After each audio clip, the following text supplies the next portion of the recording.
Hello दोस्तों, एक बार फिर से मैं आपके साथ हाजिर हूँ प्लेटफॉर्म क्रिकेट क्लब आर पे। और दोस्तों, सबसे पहले तो मैं आपको ये दिखाना चाहूँगा कि मैं कहाँ आया हुआ हूँ। तो आइए चलो पहले ये देखते हैं।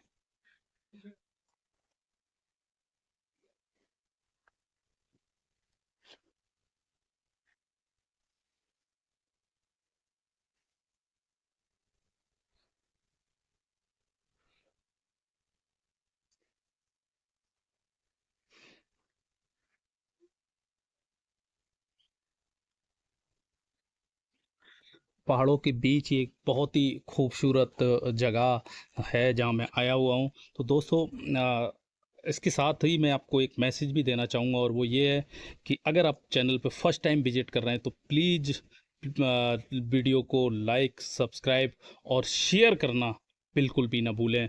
और ये जो रहेगा आपके लिए बिल्कुल फ्री है। इसके बेनिफिट्स जो होंगे वो ये होगा कि हमारी जो भी वीडियोस आती हैं स्पोर्ट्स और क्रिकेट के रिगार्डिंग, वो सबसे पहले उसका नोटिफिकेशन आपके पास पहुंचेगा। तो please subscribe, share and like करना वीडियो को ना भूलें। अब दोस्तों, बात करते हैं जिस तरह से भारतीय क्रिकेट में एक बड़ा चेंज नज़र आ रहा है। आप सभी जानते हैं कि रोहित शर्मा और विराट कोहली जिस तरह से टी20 और ओडीआई, टी20 और टेस्ट क्रिकेट से रिटायरमेंट ले चुके हैं, और सबको ये उम्मीद थी कि ये दोनों हमको 2027 वर्ल्ड कप में जो है खेलते हुए नज़र आएंगे। रोहित शर्मा वहाँ कप्तानी नज़र करते हुए नज़र आएंगे, लेकिन ऐसा नहीं हुआ है। अब हुआ ये है कि रोहित और कहना होगा कोहली जो एरा है वो ऑलमोस्ट हम कह सकते हैं कि जो है एंड की तरफ बढ़ चुका है, और जो सुमन गिल एरा है वो बिगिनिंग हुआ है। तो रोहित शर्मा वो खिलाड़ी दोस्तों जिन्होंने 2007 2006 7 के आसपास उस समय पे भारतीय टीम में अपनी कहना होगा एंट्री की, जिस समय सचिन तेंदुलकर, वीरेंद्र सहवाग, गौतम गंभीर और कहना होगा बड़े बड़े नाम भारतीय क्रिकेट में हुआ करते थे। उस समय जब ये आए थे तो मिडिल ऑर्डर में बल्लेबाजी करते थे, और ये कहा जाता था जिस तरह की इनकी टेक्निक है, जिस तरह का इनका फ्लो है बैट का, कि एक बड़ा बल्लेबाज जो कि आगे चल के हमको सचिन की कमी या वीरेंद्र सहवाग या युवराज सिंह, आप जिससे भी कंपेयर करना चाहे, क्योंकि ये बल्लेबाज किसी से कम नहीं था। आप ये कहा जाता था उस समय भी कि ये उस स्थान को भर सकते हैं, और एग्जैक्टली हुआ भी वही। लेकिन जब रोहित शर्मा पहली बार किसी बड़े टूर्नामेंट में खेलते नजर आए, जिस समय उन्होंने कहना होगा जब ये पहला ओकेजन था टी20 वर्ल्ड कप का 2007 का, जो चैंपियन टीम भारतीय बनी थी, पहला टी20 वर्ल्ड कप जीतने वाली, उस टीम के सदस्य रोहित शर्मा हुआ करते थे और मिडिल ऑर्डर में बल्लेबाजी करते थे। उस कहना होगा वर्ल्ड कप में भी रोहित शर्मा को कहीं ना कहीं कई बार मौके मिले, और उन्होंने हालांकि अपने उस सिलेक्शन को और इस जो भी चांसेज उनको मिले उनको ग्रैब किया था, लेकिन उस तरह से नहीं जिस तरह से कहना होगा कि उनसे एक्सेप्टेशन थी लोगों की, जिस तरह का उनका कहना होगा कि रिकॉर्ड्स थे या जिस तरह का उनका टैलेंट था, वो जस्टिस उस तरह से अपने उस टैलेंट और उस स्पोर्ट्स के साथ नहीं कर पा रहे थे। बट हाँ, अच्छा जरूर किया था उस स्पेशली उस वर्ल्ड कप में, और ख़ास तौर से वो फाइनल में खेली गई पारी कोई नहीं भूल सकता। साथ ही साथ दोस्तों, उनका कैरियर जिस तरह से आगे बढ़ा रोहित का, बहुत सारी उतार चढ़ाव उस कैरियर में आए। कई दौर ऐसे भी आए जब वो टीम में होते थे, कई दौर ऐसे भी आए जब वो टीम में नहीं भी होते थे। ये सिलसिला एक्चुअल में चलता रहा, लेकिन एक दौर आया जब भारतीय टीम का सिलेक्शन होना था 2000 ओडीआई वर्ल्ड कप के लिए। वहाँ बाजी मारी थी विराट कोहली ने। रोहित शर्मा उस स्पॉट को जो है उस जो स्क्वाड वहाँ अनाउंस हुआ था उसमें अपना स्थान नहीं बना पाए थे, और एज ए मिडिल ऑर्डर जो बल्लेबाज उनके स्थान पर सेलेक्ट हुआ था वो यूसुफ पठान थे, क्योंकि वो बॉलिंग भी करते थे, इसलिए उनको एज मिला। और वो 2011 की जो भारतीय टीम चैंपियन बनी थी, वहाँ उनका नाम उस सिलेक्शन वाली टीम में था, बट रोहित शर्मा का नहीं था। विराट कोहली भी उस टीम का हिस्सा हुआ करते थे और उस चैंपियन टीम का हिस्सा ये दोनों बने, लेकिन रोहित शर्मा यहाँ कहीं ना कहीं पिछड़ते नजर आ रहे थे। फिर सिलसिला इसी तरह से आगे चलता रहा, लेकिन रोहित जिस तरह से उनसे उम्मीद की जा रही थी उस तरह से अपने पल्ले से प्रदर्शन नहीं कर पा रहे थे। उसके बाद एक ऐसा टर्निंग पॉइंट आता है दोस्तों, जो रोहित शर्मा की कहना होगा कैरियर को जिसने बदल के रख दिया। और वो टर्निंग पॉइंट थी वो जो 2013-14 में भारत आईसीसी चैंपियन ट्रॉफी जीता महेंद्र सिंह धोनी की कप्तानी में।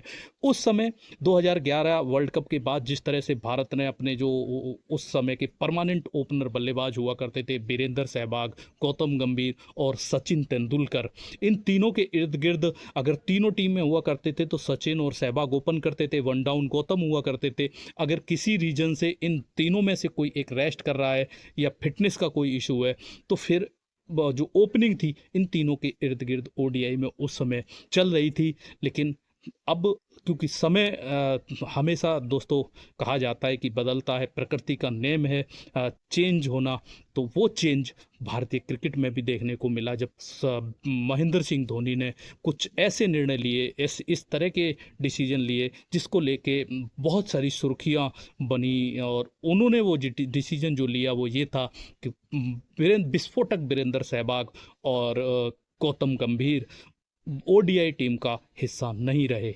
और उनकी अनुपस्थिति में और सचिन तेंदुलकर क्योंकि ऑलरेडी उनका जो ड्रीम था वर्ल्ड कप जीतना ओडीआई वो पूरा हो चुका था, तो वो भी उस समय टीम से रेस्ट ले रहे थे, ये कहा जा सकता है टीम में नहीं थे। तो ये स्पॉट्स इन तीनों का जो खाली हुआ इसको फिलफुल किया उस चैंपियन ट्रॉफी में। जिस तरह से कहना होगा कि शिखर धवन की एंट्री होती है और उनके साथी या ये कहें कि उनके जोड़ीदार बने Rohit Sharma as a opener. और ये जो डिसीजन था वो महेंद्र सिंह धोनी ने जो डिसीजन लिया और उस डिसीजन को एक्सेप्ट करना रोहित शर्मा ने जिस तरह से ओपन करना शुरू किया, उसके बाद उनके कैरियर में जिस तरह से ये कहना होगा कि चार चांद लगे, या हम ये कहें कि उनके कैरियर में एक तरह से 360 टर्न आया। उसके बाद उनके बल्ले से वो पारियां निकली वो जो आज इतिहास कह सकते हैं कि इतिहास के पन्नों में दर्ज हैं, चाहे वो 264 रन की पारी हो या फिर वो ट्रिपल 3-3 दोहरे शतक हो। बहुत सारे ऐसे रिकॉर्ड्स रोहित शर्मा ने बनाए और इसके साथ वो दौर भी आया जब रोहित इस ओडीआई के बाद टेस्ट में भी ओपन करना शुरू किए। और उन्होंने टेस्ट में जिस तरह से वो संघर्ष कर रहे थे उस टेस्ट टीम में भी एज ए ओपनर अपनी जगह जो है निश्चित की। और विराट कोहली एरा के बाद उन्होंने भारतीय टीम का तीनों फॉर्मेटों में नेतृत्व भी किया। लेकिन जो सबसे बड़ी समस्या भारतीय टीम के साथ कहना होगा कि उस समय चल रही थी विराट कोहली की कप्तानी में, ये हालांकि महेंद्र सिंह धोनी के कैरियर के अंतिम दौर में ही शुरू हो गई थी और विराट कोहली के ओवरऑल कैरियर में ये समस्या रही कि भारतीय टीम आईसीसी टूर्नामेंट्स नहीं जीत पा रही थी। उस सिलसिले को रोहित शर्मा ने आज अपनी कप्तानी में तोड़ा और भारत को 2-2 आईसीसी चैंपियन ट्रॉफी दिलाई। और जो कहना होगा आईसीसी चैंपियन ट्रॉफी न जीतने की पटरी पे भारतीय टीम चल पड़ी थी, कहीं ना कहीं वो आईसीसी चैंपियन ट्रॉफी जीतने वाली पटरी पे फिर से नजर आई। दौर और समय फिर बदला और फिर कहना होगा कि करवट लिया और हुआ फिर ये कि 2024 टी20 वर्ल्ड कप जिताने वाले Rohit Sharma, ICC champion trophy Bharat को जिताने वाले रोहित शर्मा और आईसीसी चैंपियन ट्रॉफी के फाइनल में मैन ऑफ द मैच पाने वाले रोहित शर्मा आज जिनको कि भारतीय टीम के कहना होगा कि कप्तानी से हटा दिया गया है और शुरू हुआ है शुभमन गिल का एरा। इसी उम्मीद इसी होप के साथ कि जो कामयाबी जो रिकॉर्ड्स रोहित शर्मा ने अपनी कप्तानी में अपने कैरियर में बनाए हैं, इस भारतीय क्रिकेट की लेगेसी को शुभमन गिल और ऊंचाइयों पर पहुंचाएंगे और ऊपर लेके जाएंगे इस उम्मीद के साथ। लेकिन रोहित के साथ जो ये किया गया है इस तरह से अगर हम देखें तो शायद 2027 वर्ल्ड कप और हम रोहित शर्मा को दे सकते थे।